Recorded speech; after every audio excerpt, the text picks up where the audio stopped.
incompréhensible, douloureux, complexe, étrange, spectaculaire. Autant d'adjectifs qui pourraient accompagner ce qu'on a toujours appelé les actes prophétiques, mais qui restent un mystère aux yeux des hommes jusque dans le milieu chrétien. Et pourtant, ces actes viennent bien de l'Éternel depuis l'Ancien Testament jusqu'à nos jours. Le pacte neuf également, le Nouveau Testament, comme appelle la Bible Chouraki. Il y a également dans le Nouveau Testament plusieurs actes prophétiques qui ont été accomplis par les disciples et même par le Seigneur Jésus-Christ. Parlons-en aujourd'hui. Car ces actes prophétiques continuent d'alimenter les discussions les plus folles, les gens ont envie de dire même inutiles. Tenez par exemple avec le prophète Yéyeskel, que certains ont qualifié du roi du mime prophétique. À lui, l'Éternel lui a demandé de se coucher pendant 390 jours sur le côté gauche pour représenter les fautes, n'est-ce pas, les péchés du peuple d'Israël. Et pendant 40 jours sur le côté droit pour représenter les fautes, les péchés du peuple de Juda. Et pendant ces 40 jours, il devait boire un tout petit peu d'eau, une quantité bien précise d'eau. Il devait faire cuire ses repas avec des excréments humains. Ce que le prophète a un peu refuté. Du coup, l'Éternel lui a dit, d'accord, tu feras donc cuire ton repas donc sur des excréments de bœuf. La question qu'on pourrait se poser, mais quel est le rapport entre le prophète Yéyeskel qui devrait se coucher d'une manière bien précise et ses repas, ses particuliers? En fait, l'Éternel voulait ici manifester dans la personne même de son prophète la dégradation du jugement qui allait tomber sur les deux peuples. Nous ne pouvons comprendre les voies de l'Éternel. Il voulait faire comprendre à ce peuple d'Israël, à travers son prophète, ainsi qu'à ce peuple de Juda, que le futur sera très douloureux. Souvent, lorsque vous envoyez un prophète prier pour vous, vous ne savez à quel point il peut souffrir dans le secret pour vous. Il y a un autre acte prophétique qui attire aujourd'hui mon attention. Vous connaissez l'épisode de cette femme veuve qui a été visitée par le prophète Élisée. Alors, lorsqu'Élisée rencontre cette femme, elle dit à Élisée qu'elle est tellement endettée depuis la mort de son mari. La Bible vient préciser que son mari était prophète et ce n'est pas le fait du hasard. Élisée lui dit d'aller chercher tous les récipients jusqu'à chez les voisins, tous les récipients qu'elle peut trouver. Ainsi, elle apporte donc tous ces vases. Élisée lui donne une consigne bien précise. Il lui dit, entre dans la maison, ferme la porte. Viens avec tes fils, ferme la porte. J'ai relu ce passage dans plusieurs versions, n'est-ce pas, de la Bible. Et j'ai vu qu'il n'y a pas de changement. C'était effectivement ceci. Elle entre dans sa maison avec tous les vases et ses fils. Elle ferme la porte. Élisée lui demande de verser de l'huile dans tous les récipients. Ce qu'elle fait, elle s'exécute au point où elle a une quantité suffisante d'huile pour désormais payer ses dettes et pour pouvoir vivre après la mort de son mari, un prophète. Alors pourquoi Élisée lui demande de fermer la porte? Certes, il y a la question du secret. Il y a, n'est-ce pas, le fait que tout le monde ne devait pas voir ses provisions désormais, mais il y a aussi le mystère de cette huile qui venait, n'est-ce pas, du royaume, j'ai envie de dire. Cette femme était femme de prophète. Elle connaissait, elle comprenait mieux les actes prophétiques que ceux qui étaient hors de sa maison. Cette femme, non seulement elle connaissait les secrets du prophétique, mais ce miracle, cet acte prophétique n'était pas encore accessible à tous. Il y a des miracles prophétiques, des actes prophétiques. Lorsqu'ils ne vous sont pas encore accessibles, vous ne pouvez comprendre et vous allez juger et vous passerez à côté de votre quantité d'huile. Il était normal pour elle qu'elle s'exécute à la voix du prophète Élisée parce qu'elle connaissait le prophète, parce qu'elle connaissait le prophétique. C'est pour cela que la Bible a précisé qu'elle était femme de prophète. Élisée, le même prophète, lorsqu'il est avec Géhazi et que la femme sunamite vient lui rappeler que son enfant est mort, Élisée donne des consignes assez particulières à Géhazi, encore un acte prophétique. Il dit à Géhazi, tu prends mon bâton, ne salue personne, tu rencontreras quelqu'un en chemin. Ça c'est sur ma Bible, Chouraki. Tu rencontreras quelqu'un en chemin qui va te saluer, ne le salue pas. Lorsque tu arrives chez cette dame, tu prends mon bâton, tu poses sur le visage de son enfant. Et son enfant, forcément, devait ressusciter. Si un prophète vous demande de faire ça aujourd'hui alors que votre enfant est déjà mort, allez-vous le faire? Vous allez vous dire non, ça c'est du maraboutisme. Je ne le fais pas. Mais Géasi n'a pas réussi cette mission. Non pas que cet acte n'était pas vrai, mais le cœur de Géasi, l'esprit de Géasi n'était plus avec son maître. Il était déjà déloyal et c'était une marque de sa déloyauté, le fait que cet acte n'ait pas réussi.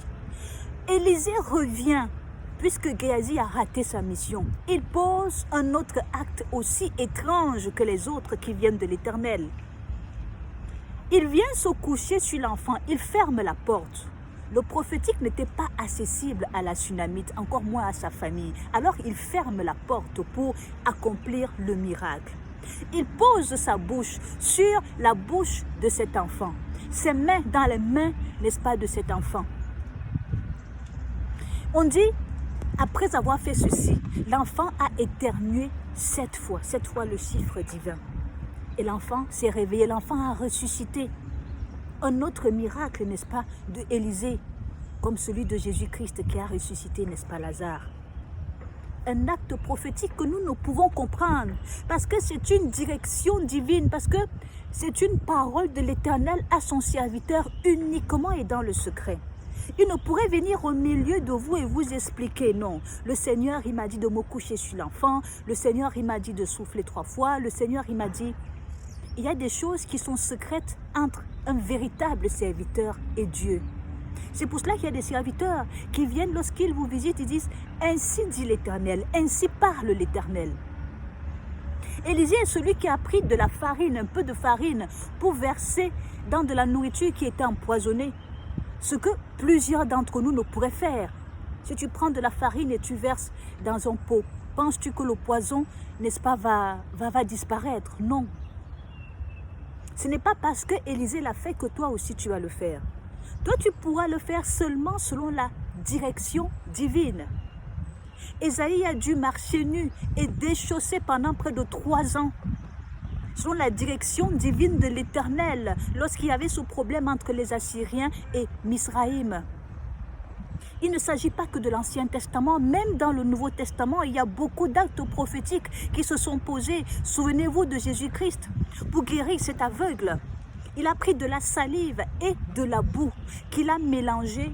Il a mis sur les yeux de cet aveugle et puis il lui a demandé d'aller, n'est-ce pas, se laver les yeux. Ce n'est pas un acte qui est commun. Mais pour celui-là, il fallait cet acte prophétique. Pour un autre qui l'a guéri, il a demandé d'aller se montrer selon la loi de Moïse. Donc, aller faire un sacrifice particulier où on donnait quelques animaux selon la loi de Moïse, alors qu'on était dans le Nouveau Testament. Il nous a dit qu'il n'est pas venu abolir la loi, mais il est venu pour l'accomplir.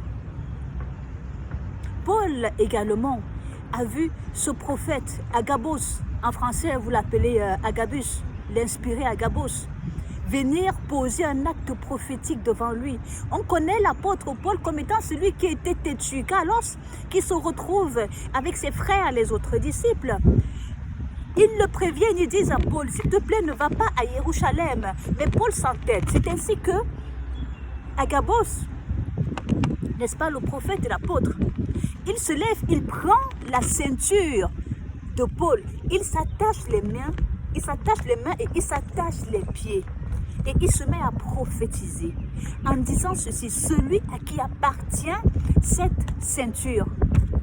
Lorsqu'il se retrouvera parmi les Yéhoudim, donc parmi les Juifs, et qu'il ira à Jérusalem, c'est ainsi qu'on le lira.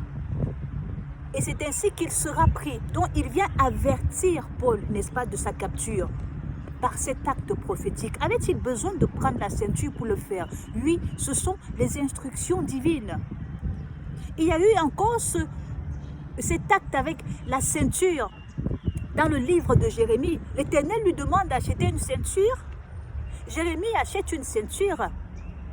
Et il demande à Jérémie, n'est-ce pas, de prendre cette ceinture et d'aller la loger dans le creux d'un rocher. Nous sommes là dans l'Euphrate.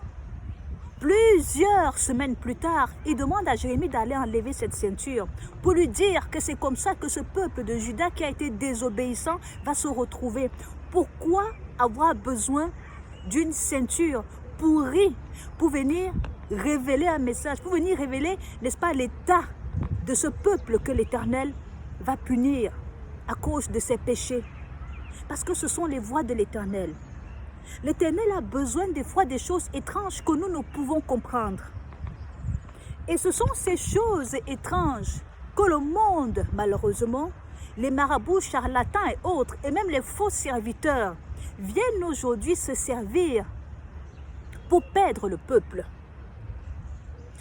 Nous trouverons normal que ce soit un marabout, un homme du monde, qui vienne nous demander, par exemple, de poser un tel acte prophétique, que nous allons nous exécuter en disant de toute façon nous aurons la guérison. Mais lorsqu'il s'agit des voies de l'Éternel, on s'inquiète, on doute de l'homme de Dieu. Sachez qu'un véritable serviteur qui est conduit par l'homme, par l'Éternel, pour vous demander des fois des choses étranges, mais elles ne viennent pas de lui. C'est pour cela qu'il est important pour nous de lire la Bible. Alléluia. Je voulais donc attirer votre attention aujourd'hui sur les actes prophétiques. J'espère que vous avez été pleinement bénis. Vous pouvez relire le livre des Actes 21 pour l'histoire d'Agabos ainsi que, n'est-ce pas, de l'apôtre Paulos.